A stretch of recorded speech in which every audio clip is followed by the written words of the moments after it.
নমস্কার, welcome to ওদ coaching centre. গত ভিডিওতে আমরা কিছু গুরুত্বপূর্ণ এমসিকিউ আলোচনা করেছি। আজকে তার তৃতীয় পর্ব নিয়ে হাজির হয়েছি। চলো শুরু করা যাক আজকের ভিডিও। প্রথম কোশ্চেন হচ্ছে আজকে, নিচের কোনটি তরল ধাতু? দেখো, ধাতু সাধারণত সলিড, ব্যতিক্রম হচ্ছে পারদ, যেটা তরল অবস্থায় থাকে। সাধারণ অবস্থায় পারদ তরল অবস্থাতে থাকে, আর পারদের ডেনসিটি লোহা থেকে বেশি। লোহা পারদে ভেসে যায় কিন্তু জলে ডুবে যায়। পারদ সংকেত হচ্ছে Hg, এর অ্যাটমিক মাস হচ্ছে তোমার 200, অ্যাটমিক নাম্বার হচ্ছে 80। এর গ্রুপ যদি বলে পর্যায় সারণীতে অবস্থান, এটা অনেক সময় রেলওয়ের পরীক্ষাতে খুব চলে আসে, যে কোনো এই পদার্থ মানে এলিমেন্ট যেগুলো থাকবে মৌল, তাদের পর্যায় সারণীতে অবস্থান একটা কোশ্চেন দিয়ে দেয়, মাঝে মাঝে দেখা যায় কোশ্চেনগুলো। আচ্ছা, গ্রুপ এটার 12। যদি পিরিয়ড বলে তাহলে পিরিয়ড হচ্ছে 6। অনেক সময় ব্লক জিজ্ঞেস করতে পারে যে কোন ব্লকের মৌল আছে, তাহলে ব্লক হচ্ছে 3। ওকে, আচ্ছা, তারপরে দেখো সোডিয়াম। সোডিয়ামের চিহ্ন হচ্ছে Na। সোডিয়াম Na, এটা খুব রিঅ্যাক্টিভ পদার্থ, জলের মধ্যে পড়লে আগুন ধরে যায়, তাই একে কেরোসিনে সংরক্ষণ করতে হয়। জলের রিঅ্যাকশনে আগুন ধরে যায়। তো সোডিয়াম অ্যাটমিক মাস হচ্ছে 23 এবং অ্যাটমিক নাম্বার হচ্ছে 11। সোডিয়াম কি বললাম, একটি রিঅ্যাক্টিভ ধাতু। সোডিয়াম যদি পর্যায় সারণীতে অবস্থান বলে তো পিরিয়ড হচ্ছে 3 আর গ্রুপ হচ্ছে তোমার 1। ওকে, আচ্ছা, লোহা আয়রন সংকেত চিহ্ন হচ্ছে Fe, এটা তোমার হচ্ছে 26 আর 55। অ্যাটমিক মাস হচ্ছে 55 এবং অ্যাটমিক নাম্বার হচ্ছে 26। এটা গ্রুপ 8 এর মতো। গ্রুপ 8 পিরিয়ড যদি বলে তাহলে 4, ব্লক হচ্ছে ডি ব্লক। উত্তর কি ছিল আমাদের? পারদ ছিল। সোনা, বুঝতেই পারছো Au খুব দামি। সোনার সঙ্গে একটা কোশ্চেন মনে রাখো, অনেক সময় দিয়ে দেয় যে নিচের কোন মৌলটি হচ্ছে সবচেয়ে নমনীয়। অপশন সি তে সোনা থাকে বেশিরভাগ ক্ষেত্রে, সোনা উত্তর করবে। গোল্ড Au, এটা হচ্ছে তোমার 196 অ্যাটমিক মাস আর অ্যাটমিক নাম্বার হচ্ছে 79। এটা ল্যাটিন শব্দ অরাম থেকে Au এসছে। ওকে, এর গ্রুপ যদি বলো তাহলে হচ্ছে তোমার 11 আর পিরিয়ড হচ্ছে তোমার 6, ডি ব্লকের মধ্যে। ওকে, হয়ে গেল। আচ্ছা, চলো আসি পরের প্রশ্নে। কর্পূরকে উত্তপ্ত করলে তরলে পরিণত না হয়ে সরাসরি বাষ্পে পরিণত হওয়াকে কি বলা হয়? এটাকে বলে তোমার ঊর্ধ্বপাতন। কিছু কিছু পদার্থ আছে ঊর্ধ্বপাতন, সাবলিমিশন। সাবলিমিশন যেসব পদার্থ উদ্দায়ী, বাতাসে উড়ে যায় সহজে, যেমন হচ্ছে কর্পূর, তারপর হচ্ছে নিশাদল, এইসব পদার্থ ঊর্ধ্বপাতিত হয়ে যায়। অন্য কোন মিশ্রণ, ধরুন যে বালির মধ্যে কর্পূর মিশে গেল, সেটাকে গরম করলে কর্পূর বাষ্প হয়ে উপরের পাত্রে জমা হয়ে যাবে, বালি আলাদা হয়ে যাবে। আচ্ছা, এই স্ফোটন কাকে বলেছে? যদি সলিডের উপরে তাপ দেওয়ার ফলে যদি এটা তরলে পরিণত হয়ে যায়, লিকুইড, সলিড থেকে কি হবে? লিকুইড। এটাই হয় সাধারণত। তরল থেকে যদি কঠিন থেকে যদি তরলে পরিণত হয় তাহলে বলে স্ফুটন। যেমন জলের স্ফুটনাঙ্ক 0 ডিগ্রি, বরফে 0 ডিগ্রি সেন্টিগ্রেড বলে জল হয়ে যায়। বাষ্পায়ন কাকে বলে? কোন পদার্থের উপর তরল বাষ্পীভূত হয়ে যাওয়াকে বলা হয় বাষ্পায়ন। এটার উদাহরণ খুব আছে, যেমন কলসির জল ঠান্ডা থাকে কেন? কলসির গায়ে ছোট ছোট ফুটো থাকে, ওই ফুটো দিয়ে বিন্দু বিন্দু জল বেরিয়ে আসে এবং বাইরের তাপের ফলে সেটা চলে যায়, এবং সেক্ষেত্রে কলসির জল ঠান্ডা থাকে। আমাদের গায়ের জল তাড়াতাড়ি শুকিয়ে যায়, ফ্যানে আমরা যদি ভিজে থাকি, ফ্যান চলে ঠান্ডা ফিল হয়, জামা কাপড়ের জল শুকিয়ে যায়, সবই বাষ্পায়নের জন্য। চলো আসি পরের কোশ্চেন, দেখি নেক্সট কোশ্চেন। নিচের কোনটি তড়িৎ অবিশ্লেষ্য পদার্থ নয় বলেছে? তড়িৎ অবিশ্লেষ্য পদার্থ নয়। কোশ্চেন যখন অ্যাটেম্প করবে পরীক্ষায়, এই শেষে 9টা দেখবে। দেখা গেছে মোটামুটি 30% স্টুডেন্ট এরকম আছে যারা তোমার অ্যান্সার তো জানে কিন্তু শেষে 9টা না খেয়াল করে উত্তর দিয়ে দেয়।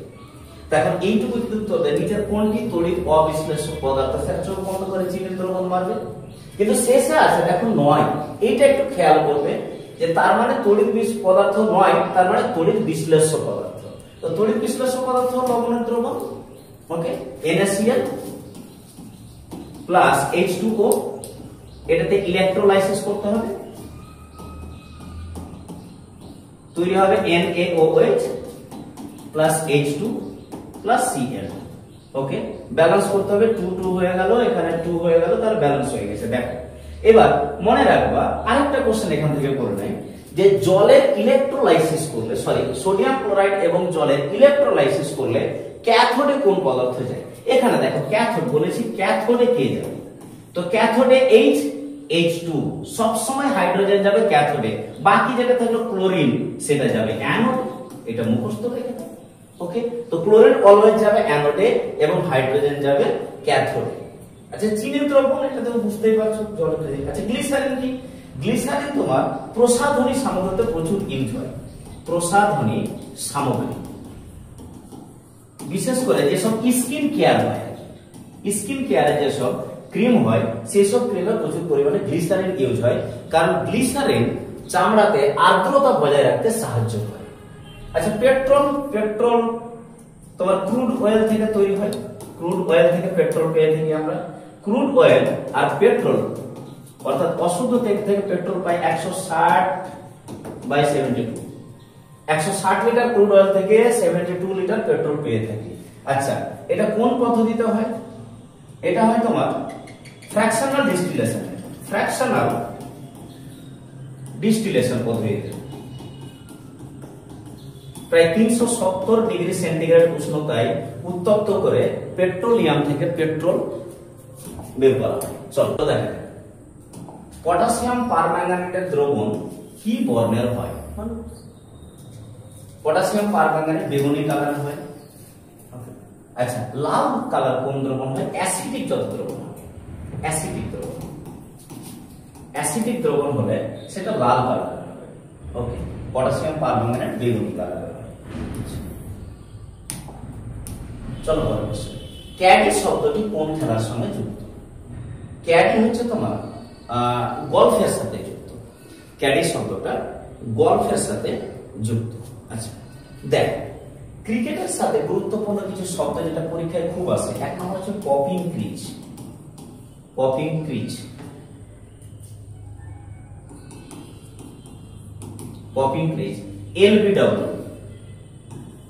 এলবিডব্লিউ আছে, ডাক, হুক, এইসব শব্দগুলা ক্রিকেট এখন খুব দিচ্ছে। গলফ, ব্যাক লাইন, ডার্মি, উত্তর হচ্ছে ক্যাডি। আচ্ছা ক্যাডি, তারপর হচ্ছে টি, এগুলো শব্দ যুক্ত হচ্ছে গলফের সাথে। বাস্কেটবল, ব্লকিং,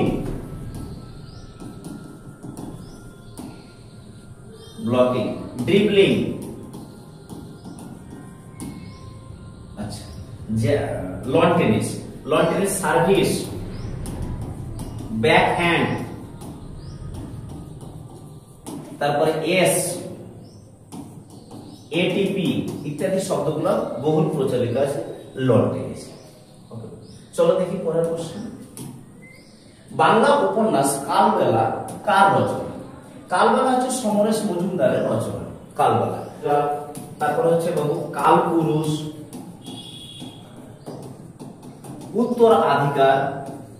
উত্তরাধিকার, এগুলো বিখ্যাত রচনা মানে উপন্যাস। সমরেশ বসু যার ছদ্ম নাম হচ্ছে কালকুট, সমরেশ বসু ছদ্মনাম কালকুট। সমরেশ বসু বেশ কিছু বিখ্যাত বই আমাদেরকে দিয়েছেন। দেখি নাই ফিরে, বিবর, তারপর হচ্ছে তোমার বাথান, এই বইগুলা খুব ভালো আছে। আচ্ছা তারপর দেখো সুচিত্রা ভট্টাচার্যের একটা বই খুব পরীক্ষাতে আসে, জল ছবি,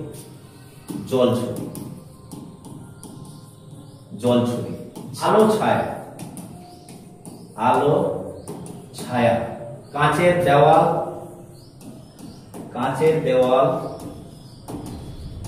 কাছের মানুষ ইত্যাদি।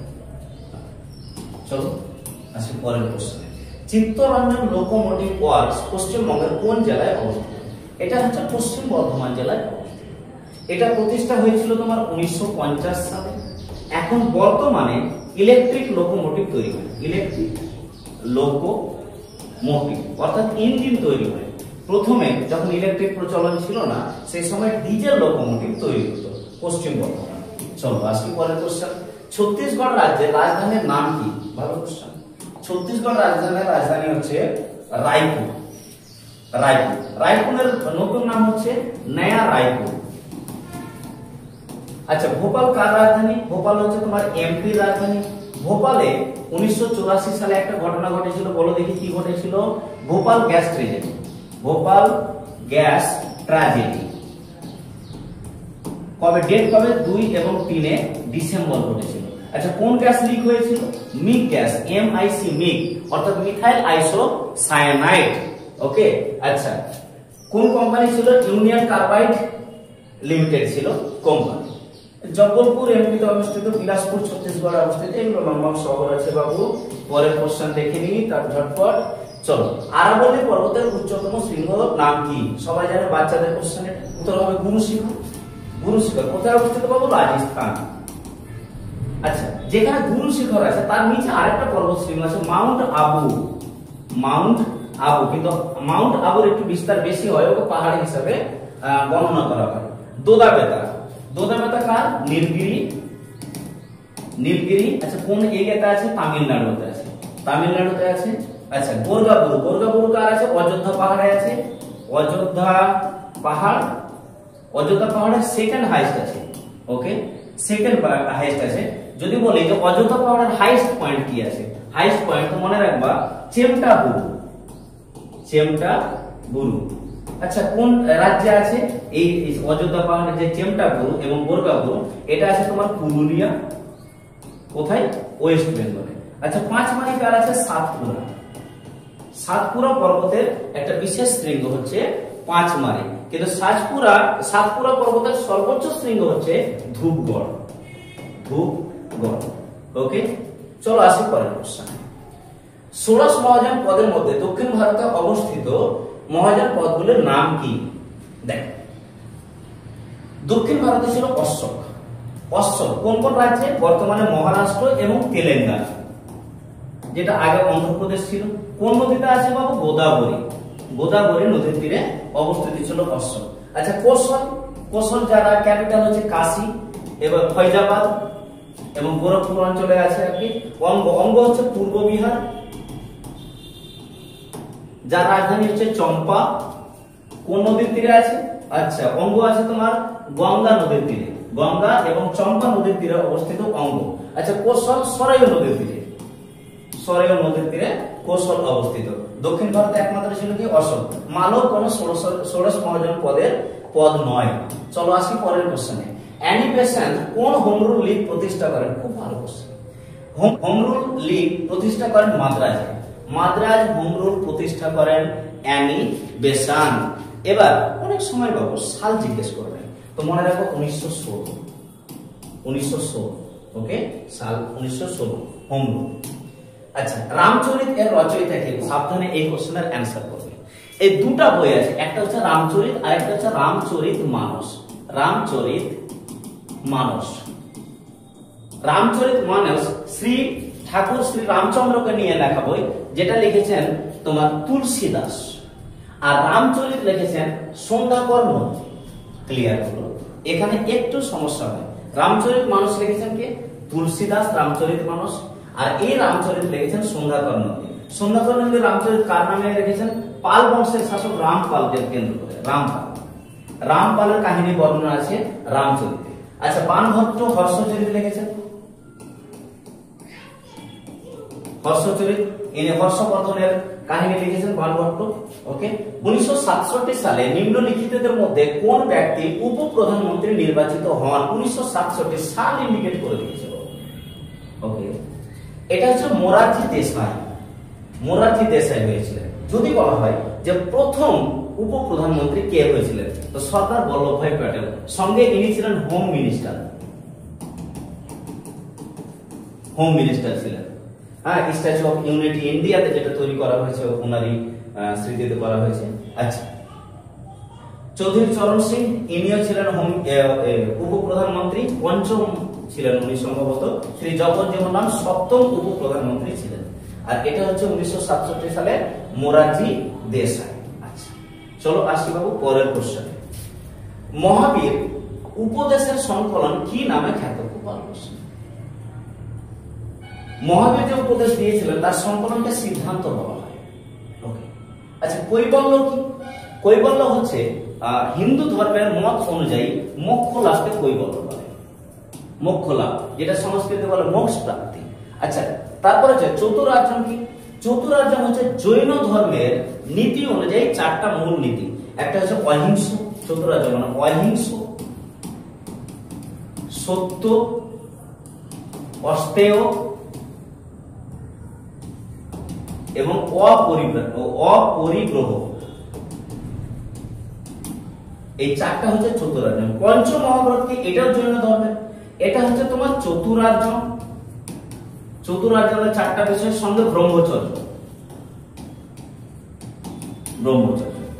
ওকে চলো আসি পরের কোশ্চেন।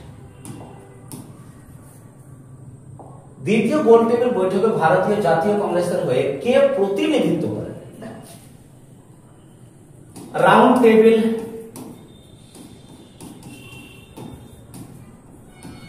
কনফারেন্স কবে হয়েছিল বাবু? 1930 থেকে 32 এর মধ্যে হয়েছিল। তিনটি গোল টেবিল বৈঠক। তিনটি গোল টেবিল বৈঠকের মধ্যে দ্বিতীয় টেবিলে ছিলেন মহাত্মা গান্ধী, প্রতিনিধিত্ব করেন। কিন্তু তিনটাই গোল টেবিল বৈঠকে উপস্থিত ছিলেন ভারতের পক্ষ থেকে বি.আর. আম্বেদকর এবং তেজ বাহাদুর সাপু। তেজ বাহাদুর সাপু। তেজ বাহাদুর সাপরু তিনটাতেই ছিলেন, তেজ বাহাদুর সাপরু এবং বি.আর. আম্বেদকর। ওকে আচ্ছা যদি বলো গোল টেবিল বৈঠক কোথায় হতো, তো বাবু লন্ডন। এই জন্য অনেক সময় লন্ডন রাউন্ড টেবিল কনফারেন্সও বলা হয়।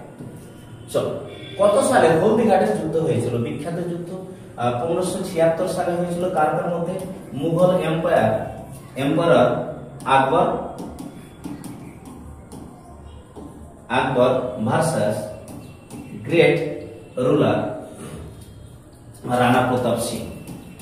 রানা প্রতাপ সিং।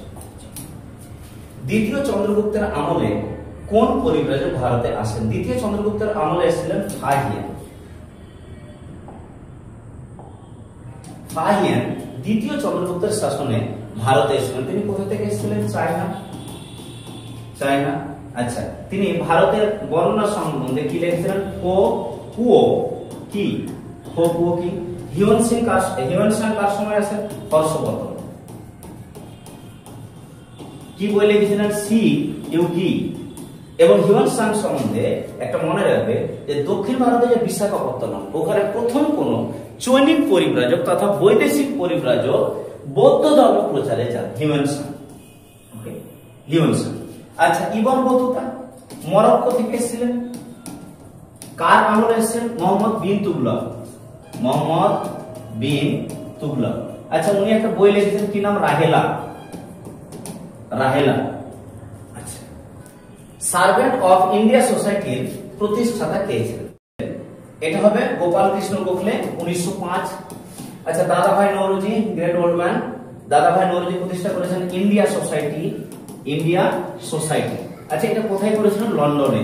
তো কোশ্চেন অনেক সময় আসে লন্ডন ইন্ডিয়া সোসাইটি কে প্রতিষ্ঠা করেন? উত্তর হবে দাদাভাই নওরোজি। আচ্ছা রাজা রামমোহন রায় তিনি কি করেন? ব্রাহ্ম সমাজ। বাল গঙ্গাধর তিলক পুনেতে হোম রুল প্রতিষ্ঠা করেন 1914-তে এবং ডেকান রিপাবলিকান সোসাইটি তৈরি করেন। ওকে আসি পরের কোশ্চেনে। এটিলা কোন সম্প্রদায়ের লোক ছিল?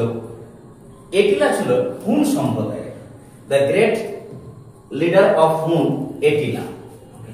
আচ্ছা সত্যাসাধক সমাজ কে প্রতিষ্ঠা করেছিলেন? সত্যাসাধক সমাজ কমন কোশ্চেন, জ্যোতিবা ফুলে সালটা আসতে পারে 1873। জ্যোতিবা ফুলে 1873। সত্যাসাধক সমাজ 1873 সালে। আচ্ছা কোথায় করেছিলেন? পুনে মহারাষ্ট্রতে করেছিলেন। ক্রিপস মিশন কত সালে ভারতে এসেছিল? 1942 ভারতে এসেছিল 22 মার্চ। ক্রিপস মিশন ভারতে এসেছিল 22 মার্চ 1942। ওকে, চলো আসি। ইলবার্ট বিল কোন বিষয়ের সঙ্গে সম্পর্কিত ছিল? দেখো, ইলবার্ট বিল ভারতের বিচার ব্যবস্থার সাথে সম্পর্কিত ছিল। এটা 1883 তে হয়েছিল। ইলবার্ট বিল 1883 কে করেছিল? লর্ড রিপন। এটা কিসের সাথে যুক্ত ছিল? বিচার ব্যবস্থার সাথে যুক্ত ছিল।